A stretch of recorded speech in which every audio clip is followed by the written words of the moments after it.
रानो चिड़िया और मिठू तोता सुबह से ही भोजन की खोज में निकले हुए थे, मगर उन्हें अभी तक कुछ भी नहीं मिला था। वो उड़ते उड़ते पुराने जंगल में पहुंच जाते हैं। चिड़िया चिड़िया, ये हम कहाँ आ गए?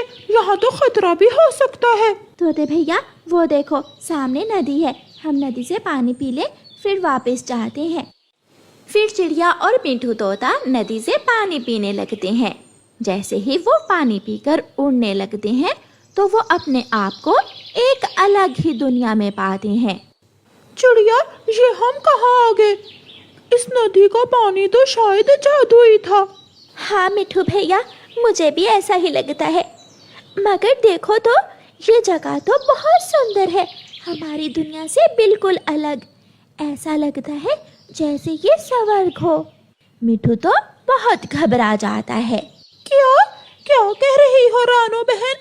क्या हम मर चुके हैं? नहीं नहीं, ऐसा नहीं हो सकता, मैं मर नहीं सकता, अभी मैंने देखा ही क्या है। फिर उन्हें एक आवाज सुनाई देती है। ये जादुई लोग हैं, तुम दोनों यहाँ क्या कर रहे हो? हम भोजन की तलाश में निकले थे, भोजन तो नहीं मिला मगर हम यहाँ पहुँच गए। फिर वहाँ एक सुंदर परी आती है। आप परी हो? परी जी, हम यहाँ जानबूझकर नहीं आए, प्लीज प्लीज हमारी मदद करो, हमें अपने घर जाना है। शुक्र है ये परी लोग हैं, मुझे तो लगा मैं मर गया। मिठू तोते की बात सुनकर वो परी हंसने लगती है। चिड़िया, तुम डरो ना, मैंने अपनी दादी माँ से परियों की बहुत कहानियाँ सुनी है, ये परियाँ बहुत अच्छी होती हैं। परी प्लीज, हमें परी लोग देखना है।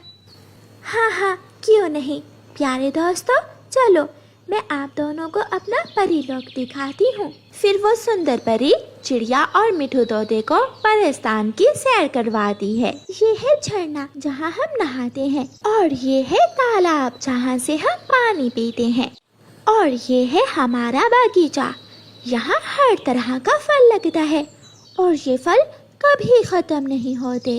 अच्छी परी, क्या हम ये फल खा सकते हैं? हाँ हाँ, क्यों नहीं, आप ये फल खा सकते हो। फिर चिड़िया और मिठू फल तोड़ तोड़ कर खाते हैं, मगर वो देखते हैं कि जहाँ से उन्होंने फल तोड़ा वहीं उसी समय और फल लग जाता है। वो दोनों ये देख हैरान हो जाते हैं। यहाँ के तो फल भी जादुई हैं। हाँ, ये फल जादुई है। सुंदर परी, आपका बहुत बहुत धन्यवाद, ये सफर हमें हमेशा याद रहेगा। अब हमें चलना होगा। मेरा तो दिल चाह रहा है कि मैं हमेशा यही रह लूं, मगर प्यारी परी, अब हमें जाना ही होगा। आपकी मेहमान नवाजी हम कभी नहीं भूलेंगे। मेहमानों की खिदमत करना हमारा फर्ज है, आप हमारे मेहमान हो। और ये लो, ये अपने साथ ले जाओ, ये फल खा लेना और इनके बीज अपने आंगन में लगा देना। आपका बहुत बहुत शुक्रिया सुंदर परी। फिर रानो चिड़िया और मिठू तोता वो फल लेकर वापस उसी नदी के पास आते हैं और फिर से उस नदी का पानी पीते हैं। जैसे ही वो नदी का पानी पीते हैं वो वापस पुराने जंगल में आ जाते हैं।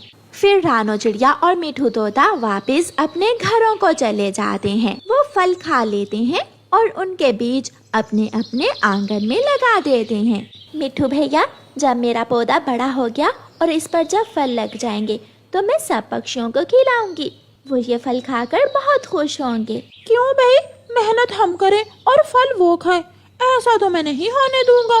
मैं तो अपने फल किसी को नहीं दूंगा।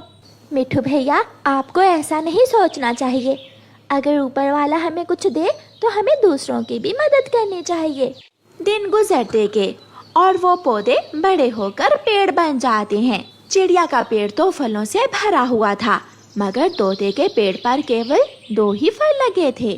चिड़िया, ये क्या हुआ? तुम्हारा पेड़ तो फलों से भरा हुआ है, मगर मेरे पेड़ पर तो केवल 2 ही फल लगे हैं। तभी मिठू का पेड़ बोलता है। मिठू तोते, मेरे और चिड़िया के पेड़ में कोई फर्क नहीं था, बस तुम्हारी और चिड़िया की सोच में बहुत फर्क था। तुमने हमेशा से चाहा कि इस पेड़ के फल सिर्फ तुम खाओगे, इसलिए मुझ पर थोड़े फल हैं।